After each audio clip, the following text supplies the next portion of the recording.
All right, my man, state your name and let them know you on Nikki TV. My name is Carl Ray, and I'm on Nikki TV. That's what's up. Carl Ray, are you a Knicks fan? Yes, I am. Okay. I like the Knicks back when they was a showmanship team, back with Dave the Busher, Paul Frazier, back then. But they've been messing up about it, but what can I say? That's the way it looks. Now, let me ask you this. When you talk about the Knicks back in the day, players like Clyde Frazier, have you ever seen a Knicks guard like that man since his existence on the Knicks? Have you ever seen? I've seen somebody like that. Better than that. On the Knicks? No, not on the Knicks, but on the Knicks, no, I haven't seen no one like that. The old Knicks. The old Knicks. Today is, they're all right. Well, they're losing, but they shouldn't have got rid of that boy Felton. He was going to take them to a championship. You like the Felton? Yeah. What you like about Felton's game, man? He was short and he was good. He was scoring. He was making them shots. He was leading the team and he scored, but they got rid of him. That's when he was playing alongside Carmeloanthony. No, that was before Carmelo. Wasn't that before? I don't know. No, he's like playing. Carmelo. Why you don't like? But he was playing with Melo. Before we get to that, why you don't like Melo? But Felton was playing with Melo, I believe. I don't remember exactly. I'm 65. Okay. All right, brother. You look good. You look good. All right. But why you don't like Melo? Let's jump into that, man. Because we all know right now Melo don't have. He came with high regards. He came as a champion. Promised the Knicks something. Never did it. Never did it. He never went. Never did it. Now, when you say he came as a champion, came as everybody. Elaborate on that, because he never won the NBA. He never won a title. Yeah, everybody was rooting on him for the Knicks. And he didn't produce. He said he act like he hit 30. He hit 30. But I guess. So you saying he's a selfish player? Not really. Maybe you see when you got talent like that, you got to build a team around the talent. They didn't do that. They want everybody to be free. Like when Joe Hammond played, the team built around him. When I played, the team was built around me. So, okay, but before we get to that, we got a lot of interesting topics I want to touch on with you, because you got an interesting background, man. Let's talk about Patrick Ewing, man. Were you disappointed in Patrick Ewing, man? If you was to go back, Ewing, he's all right. I never really watched him in the games, but Patrick Ewing, he played ball.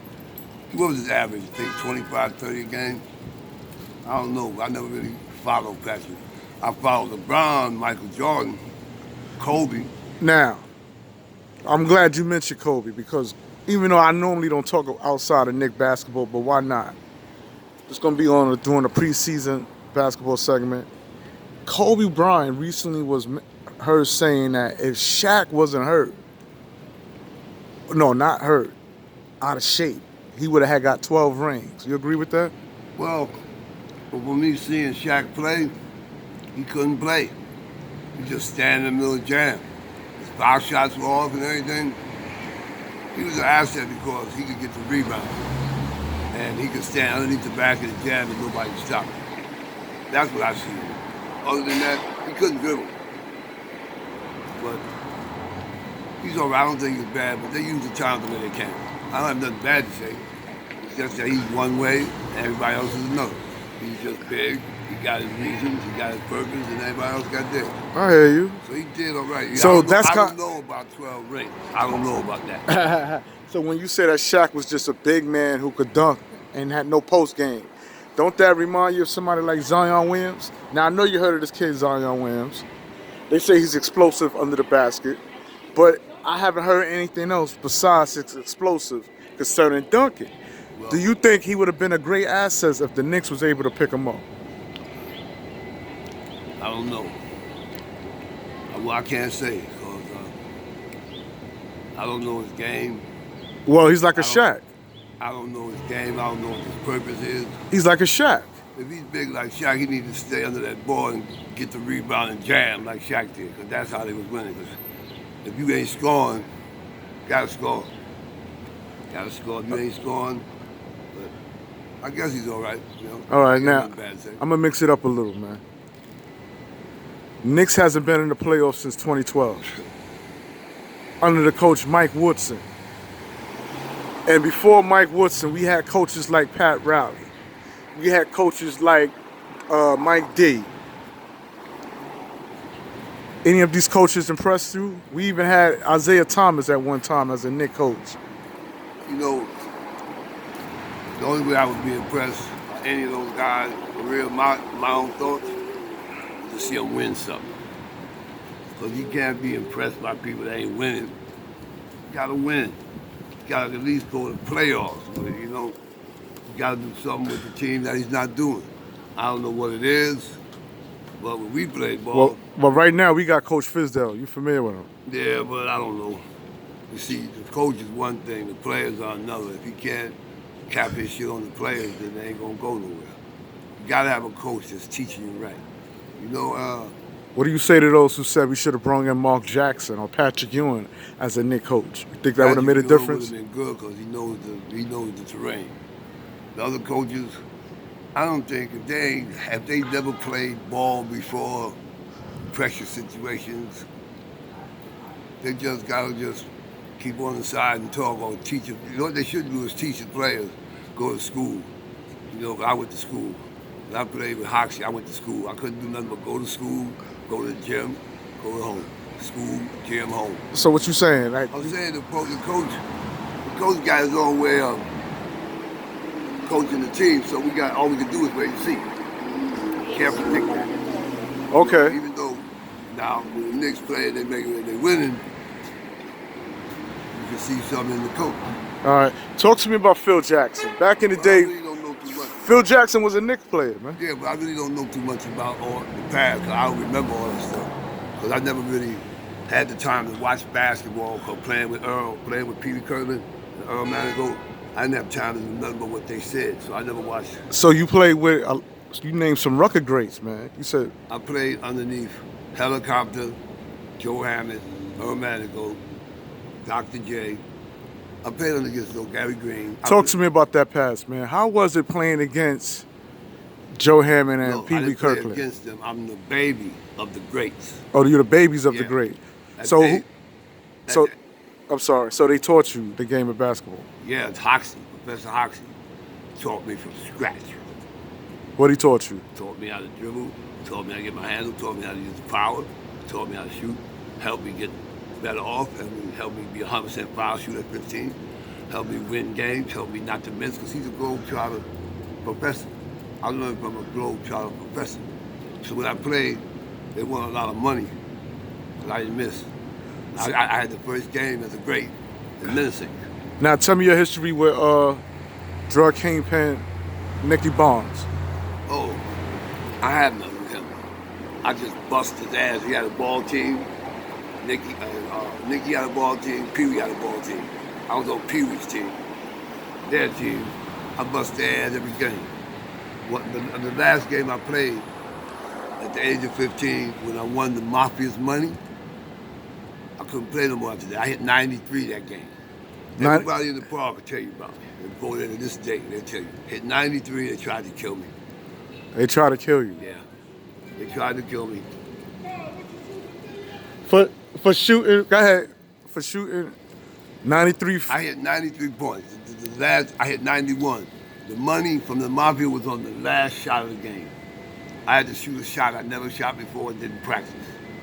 So I did that, 8 feet out from the basket and sideline. So when I did that, Nikki Barnes stood up, oh hell no! And they started shooting at me on the court. Professor Hoxie and Joe Hammond covered me so they couldn't kill me, so I got off the court. I got off the court. Joe Hammond covered you? Yeah, he covered over me. Now talk to me about how Joe Hammond was during that moment. Oh, during that moment? Yeah. I don't really know, but they was like, gotta get me out the park. I had just won over $1 billion with Mafia's money and everything else. In the park in legal bets. So, you know. Give us a second, let this ambulance run by. Let the ambulance run by. You know, this Nicovelli Uncut. This is some street shit we always on. Talk to me. So you in the basketball court, you hit 93 foul shots in a row, right? No, I hit 93 points in a row. Money. And Nikki Barnes tried to kill me. Tried to kill you. At me on the court. And it's true. Nikki Barnes had 93 duffel bags full of money in the park. Pee Wee had 93 duffel bags full of money, illegal money in the park. The Mafia walked in with 3 briefcases. Nikki's people with their guns have been trying to get me to throw the game for about a week before the game started. So I went to Frank Matthews. I said, Frank, they're trying to get me to throw the game. Nicky Barnes people. So he said, you know what I think about that? He pulled out a Chrome 38, put it on the table in front of me, everybody left. 15 years old, I cried like a motherfucker. I didn't throw the game. So when I didn't throw the game, they tried to kill me. They had said they were going to kill me at 17, because I was only 15. But I got away. In 2 years, I got away. And thanks to Joe Hammond? Became an Air Force officer in 2 years. Okay. Okay. Now, you said Joe Hammond, he looked out for you during that time. Yeah, he always did. Talk to me about... I was Baby Joe. Okay. He gave me a name called Chiba. But in Minnesota, as a great one, my very first game, I was a little light-skinned kid. Now, was Joe Hammond scared too when he tried to... No, he wasn't scared. He ain't gonna touch Joe. Shit. Back then they had rules and regular, you lived there and shit. You could, they told me, even though I wasn't dealing drugs, stay away from the Colombians, stay away from the Dominicans, stay away from the Puerto Ricans, stay away from everybody cartel dealing drugs. People were dying back then real hard. So I stayed away. I went to school. Okay. Now, we're going to mix it up a little. I was an interesting story. That's why I want to tap on it. How was Joe Hammond as a ball player, man? Oh, man, he's the best thing ever did it. Actually, they say they got better, but I don't know nobody better. He hit 100 points twice.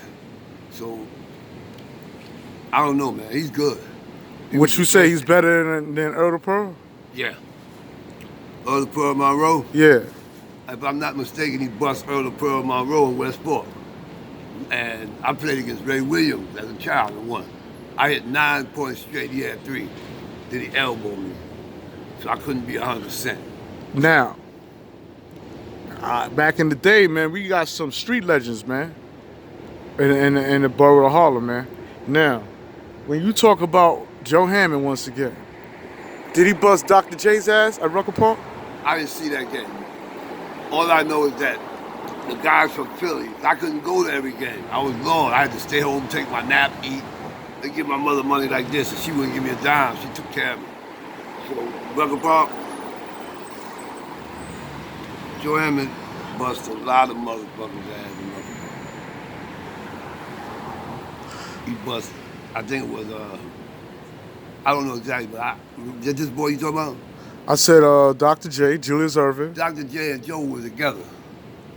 So I didn't see nobody. I heard probably did or whatever. I don't know. They said he scored 70 points, 55 in halftime. He could do that. He do that all the time. That's how he was made. He was taught by Globetrotter too. He do that all the time. But Dr. J and Joe were matched together. They played together. I saw them play together, not against each other. Oh, but I heard that they played against each other in Rucker Park at one time. I didn't hear about that. What year was that? Well, you talking to a baby here, man. I was born 72, man. Well, I know that it was a lot of games in Rucker Park. But I was in, like, school. I wanted to fly jets, so I went to school. Oh, you went to school? I got there 3 years. I did demonic research in Vietnam. All right. But anyway, Joe, he's the best I seen him play. I saw him beat everybody ever played. Saw him beat the GOAT? I didn't see that. I didn't see him beat the GOAT. But I knew I could beat the GOAT. And I was way younger than the GOAT. Pee-wee too. And what was your street name? What was your Rucker? What was your basketball game? What was your name in the Rucker? I had 2 of them. I became a great administrator, the little light-skinned kid. Then after that, winning money, illegal money, cheaper. Chiba. And that name was given to you by Joe Hammond. Joe Hammond. Back when I was a kid. All right. Okay. Yeah. Joe's good, man. I ain't got nothing bad to say about no player. But I understand that they're doing it because they love to do the game. All right, man. Well, listen to this. You want to hear something else? I didn't do it because I loved the game. I do it because I had a gun in my head. 60s, 70s. If I would have threw that game, I would have murdered me and my mother and my father. That's how Pee-wee was. He would have murdered me. Then I said, fuck. So Nikki Barnes would have murdered you if you didn't. Nikki Barnes murdered me if I didn't throw the game. If you ain't throw the game. So I didn't throw the game. Because cause Pee Wee them, Nikki Barnes, I had a chance to live. That's the way I figured it. So you won money for Pee Wee Kirkland. Yeah, the drug ring. The drug ring. How much money was betted on the game? One guy told me that every jump shot I made, side bet, $10,000. Every jump shot. Fouling out. It bet on the whole game. Now winning the game, that's for those duffel bags of money. 93 double bags on Pee Wee's side, 93 double bags on Nikki's side. And I rocked Nikki ass, so he tried to kill me. I didn't want to throw no game. I don't want that in my life. Throwing a game like that, millions of dollars, I'm not throwing no game. So they caught me. Okay. When I came back from the Air Force, USS Intrepid, test pilot right here. When I came in Harlem, they got me. Made me drink LSD and all these other pills with a gun to my head. So, you know what? Just for a basketball game. And money, millions of... And I went to the hospital. Nikki paid the hospital to hold me, to keep me and give me medicine. That's why I'm fucked up now. Damn. Because, it was years. Now, I'm in these mental hospitals all over. He paid.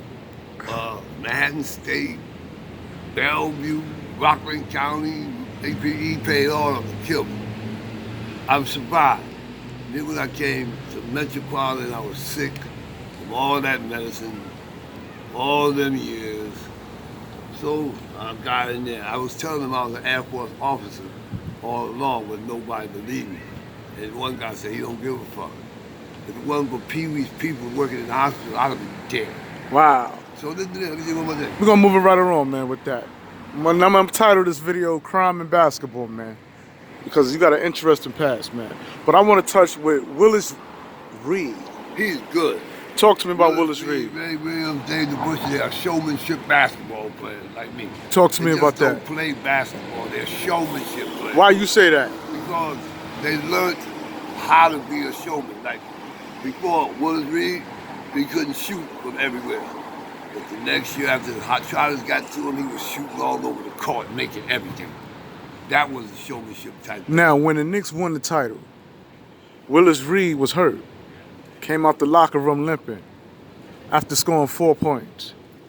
They gave the MVP to Willis Reed. You think he deserved that, even though he only scored 4 points? Listen, the game before that, he was shooting for a whole 5, 6, 7, 8 games. Willis Reed and the boys, Willis Reed would go there, shoot, and make it. They chase him over there, he shoot over there and make it. Every place he stopped to shoot, he made. That was during the game they played against Will Chamberlain, right? I didn't see that game. I know Will Chamberlain hit like 90, 100 points or some shit one time. I didn't see that game. Will Chamberlain was 7 feet tall. He could dribble the ball and everything. He was good. I don't know too much. I can't say no better. Now, talk to me about these, the wars between Earl the Pearl and Clyde Frazier. Who you think got... Yeah, remember when Earl the Pearl was on the Washington Bullets? Okay, that was a long time ago. Yeah, but how was that when they met each other, Clyde Frazier and Earl the Pearl? It's like two Johannes meeting each other on the court. That's how that was. It looked pretty impressive, but that was a long time. I can't remember every detail. So you don't remember who got the best of who? No, I don't. Yo, I don't. All right, my man. I want to thank you for your time, for coming on Nicovelli TV. Thank you. Reminiscing. I wish I knew more. Going way back, man, is all right, man. Mm-hmm. To all my viewers, make sure y'all like and subscribe, man. Let me say this. Yep. If nowadays, in the future, if you're playing for money, be careful. And we out. Peace. Thank you.